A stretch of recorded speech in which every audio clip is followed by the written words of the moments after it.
let's get this started. Is it a bit... Okay, let's start the video. I'm gonna take off my glasses and hope for the best that it focuses, because I cannot even see that far on my screen. But welcome guys, welcome back to my channel. Today's video is one that I am super excited for. Excuse me.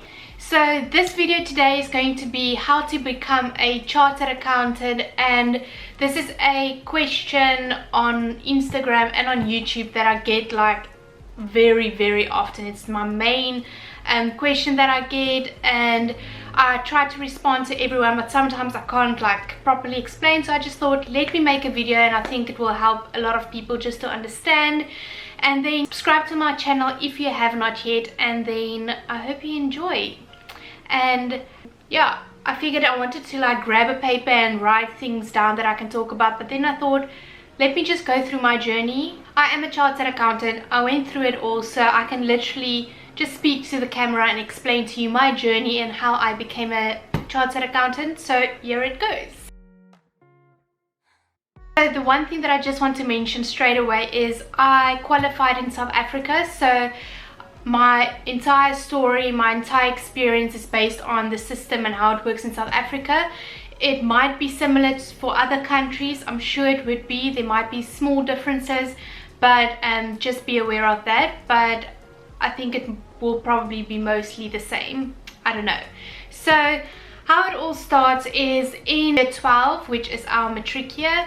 I applied at a university to study BCom Chartered Accountancy. I went to the university NVE. Sorry, I'm just thinking in Afrikaans. NWU. I think, yeah, Northwest University and the Potchefstroom campus. And I applied for BCom Chartered Accountancy. And then I got accepted. The subjects that were compulsory were only, I think, maths, your languages, and that's it. Not science, not biology, not accountancy, none of that. It was your languages, which you need anyways, and then basically the only thing was maths.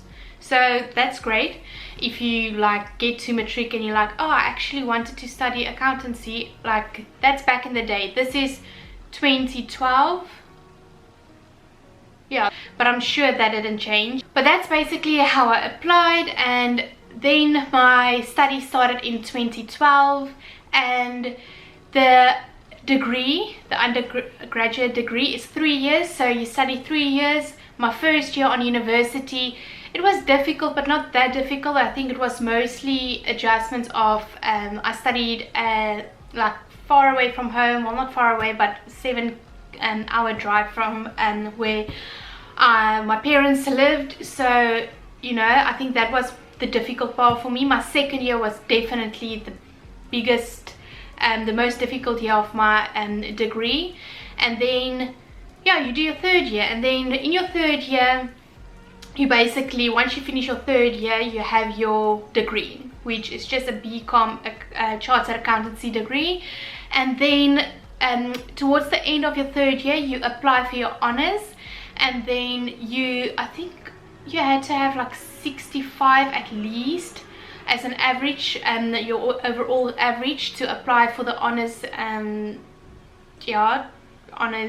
apply for honors. That is what it is. And then yeah, I obviously got in for my honors here. So my fourth year I started doing my honors, and the honors is still the route you do to qualify for a chartered accountant. And that year of honors was basically focusing on the 4 main subjects, which were tax, accounting, auditing, and then cost accounting and financing accounting. It was a year of hell. It was the most difficult year ever. I still think of that year, and I'm just so like, yeah, I don't know how I did it, but it is a tough year. It's really tough. You literally, from January, when you start, I think the second week, up until September, I literally studied at least from the morning till the afternoon, straight 7 days a week. only towards the end. I tried, like when I got used to everything, I took off like Fridays. I can make a separate video on that honors year, because that is just something of its own. Like, that was difficult and tough. I think that is, if you speak to people studying chartered accountancy and they're like, it's a tough course, it's that year. A lot of people also don't make it in that year. But you need to like be committed, you need to put in the hours, you need to literally don't have a life. And some people only do, like, are committed only too late, and then it's too late. And what I found is that the harder you work throughout, the easier it gets towards the end, because it pays off all the long hours you put up in front. But anyways, I'm getting off the story. I then did my honors year, and then I got my results the end of my 4th year of studies, and I passed. So everything at the university was then done and dusted. That was end of 2015. So I did 3 years my degree, for my 1 year honors, that's 4 years of studies. And then I started to work in beginning of 2016. So how it works is you need to be you need to apply to work at a SAICA accredited firm. So SAICA is the, what do you call it, like it's like our institute that basically governs and basically oversees all chartered accountancies, all chartered accountants in South Africa. Every country has its own institute that does that. Ours is called SAICA, it's the South African Institute of Chartered Accountants. So you need to then apply to a firm where you do your articles for 3 years, that is accredited with SAICA. So that just basically means mostly you'll do it at one of the big 4 accounting firms, which is PwC, Deloitte, KPMG, and I think EY. I think those are the biggest 4 currently. So usually when you do it at those ones, you are fine, but there's always other ones like Baker Tilly, Greenwoods, and I think, yeah, there's a lot of other ones. And then also smaller firms, and then you can also do it at banks. I know banks have their own division that makes sure that you can also qualify as a chartered accountant. You do a bit different work there, but mostly if you do it at an accounting firm, you basically do auditing. So in my 3rd year of, actually my 2nd year of studies, was my 2nd year, yeah, it was my 2nd year, I went to the company I currently work for. I went for an interview, and then I signed in my 2nd year of studies to go and work there like 2 years afterwards. So I signed in 2013, and then I worked there for 2016, and it's just good to know you have a job and you have a contract signed, sealed, delivered. And yeah, so I was studying in Potchefstroom, and then I signed at Johannesburg at the head office there. And then 2016 started, and that's when my article started. Articles are 3 years. You need to do, if I remember correctly, you need to get 3,600 hours. That might be completely wrong, but there is a set total hours that you need to get. There's like a few things that you need to get towards your end of your 3rd year in order to like qualify finally as a chartered accountant. But yes, then you do your 3 years of articles. Mine was auditing. That is, I think, like 80% of the people is auditing. And then the people at the banks, they can also do auditing, but I think they might be specialized like in banking things. But the main thing is you do auditing. So yeah, you do auditing for 3 years, and then during those 3 years you basically need to pass 2 board exams. So one is they call it the ITC and the APC. The first one is the initial test of competency, and the last one is the APC. What does that stand for? I cannot remember. I actually knew this, but anyways, the other one is called the, I'm so stupid. I literally just read it and I forgot. The assessment of professional competence. Anyways, it is a Saturday afternoon. I'm allowed to be a bit, yeah, anyways. So that is the second one. So you need to pass both exams also. That's also one of the requirements. So the beginning of your articles, literally in the first month, you only start working in February, the beginning of February. So you'll write your ITC end of January of your first year of articles, and that's also 2 days of exams. And it's a 4-hour exam, I think an hour break, 4-hour exam, and then the next day 4-hour exam, hour break, 4-hour exam, and then you get your results like in March, and then you pass. And this is how it went for me. I'm super grateful, and I thank God every day that he was with me during those, like my university years, which was the 4 years, and then my articles of 3 years, because I did pass everything first time round, which I am super thankful for. But I know I really put in all the hard work and all the hours, so it really paid off, which I'm just very thankful for.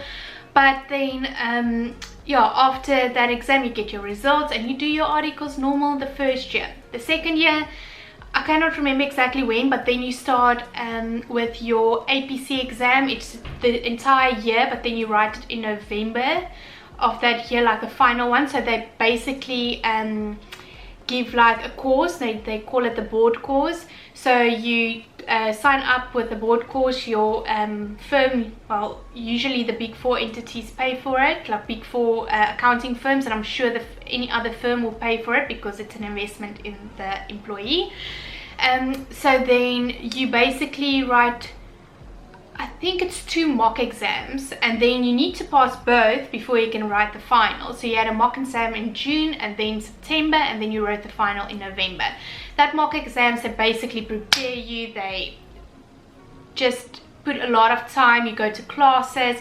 Your first board exam, the ITC that you write in January, that's based on your technical knowledge of your honors. That's basically why you do your honors, to go write that exam. It's only like 2 months after your honors, so you've got time to study. It's a different paper, but it's based on your technical knowledge, whereas the second board exam towards the end of your second year of articles are more practical. That's why you do your articles, so it's based on real life events. It's more to see, can you really think, are you competent to solve things? It's not just about technical matters. Obviously it is, but there's a big part of it that's not just technical. Like if you're technically smart but you cannot be practical or anything, like you won't pass, because you need the other things as well. But you learn that throughout your articles. That's why you write it end of second year, and that's why you have that board course that basically help you to prepare for that, and the way they will ask the paper, because it's not the same papers you would write throughout your university years and the first board exam. So then you write it in November, and then you find out the next year, your third year of articles, in February. You find out whether you pass or not, and then if you pass, all exams are done. Literally that day was one of the best days of my life, because I knew just then and there, I'm done. Because it's such a long journey. It's 4 years of university, 3 years of articles, 2 board exams. It feels forever. When I started, I didn't know what a chartered accountant is. I just knew I wanted to be an entrepreneur one day, my own business. I loved accounting and business and numbers, but I didn't know what the career path looks like. I didn't know what opportunities it had. I didn't know that up until the day I started, even when I started my first 6 months, you know. But when I got to that point in February of 2018, I was just so happy because I passed, and yeah, all hard work like literally paid off that day. So then it was just a matter of finishing my third year of articles. And then at the end you sign off, your company signs you off, SAICA, the institute, signs you off, and they're like, chartered accountant, you have qualified.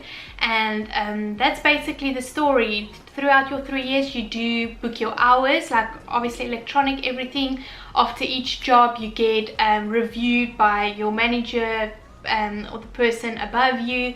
Then there's certain competencies that you need to get throughout your 3 years. At the end, everything needs to be ticked, so it's very regulated. Yeah, that's basically it. It is the journey, and I hope I explained it well. And I don't want to go into too much detail, because I just wanted to explain like the path, so that people can understand how you become a chartered accountant. And then just one thing else that I wanted to mention is, after your articles, once you are qualified, that is when they like let you open and be like, you are free, go do whatever you want. And it's not like whatever, obviously within your experience and background and your qualifications, but it's basically then where you can choose, okay, I want to keep being in auditing, which is the route I took. I transferred within my firm to the Amsterdam office here in the Netherlands, and yeah, it created a lot of opportunities because I did do my articles at an international firm. But other people, friends of mine, switched firms. Some friends of mine went to tax firms and they are now doing tax. Some of them also did their masters throughout 3 years of articles for tax specifically, just to get ahead up. They went into tax. A lot of my friends also did CFA, and they are doing other things. People are doing things with investments. People are working at banks. People are working like investment firms. Like, they're all over the place in different things. People just working at normal companies as accountants.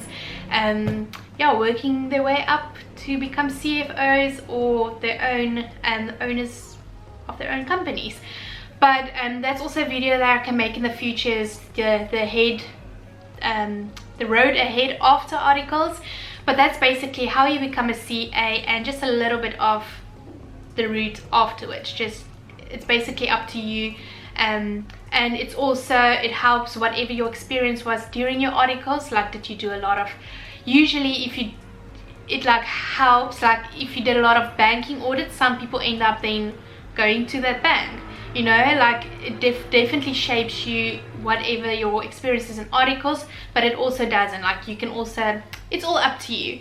So yeah, that's basically it that I wanted to explain. If you have any other questions, please leave them down below. I'm trying to speak fast. Please leave them down below, then I can answer it. I can make a follow-up video. Literally, I love just explaining to people. There was a guy that messaged me on Instagram, like asking me questions, and it was so fun for me to explain it, like type back and explain, because I didn't know what was lying ahead of me when I started. So I really love doing this. I hope it helps people out there. So the people that are busy studying, good luck, keep on going, push through, just put in those hours. I promise you it pays off. Just don't think twice of doing other things, just sit and do the work. So yeah, I hope it's going good with everyone. I hope everyone is enjoying the new year so far. But then that will be it for this video. I am also packing. I don't know if you can see, there's some clothes there and I'm hanging clothes there. I am packing for a work trip. It's coming up next weekend. I am traveling again, which I'm super excited for, back to Curacao, which is in the Caribbean. But anyways, that's that. I will then see you next weekend with a new video. Bye bye.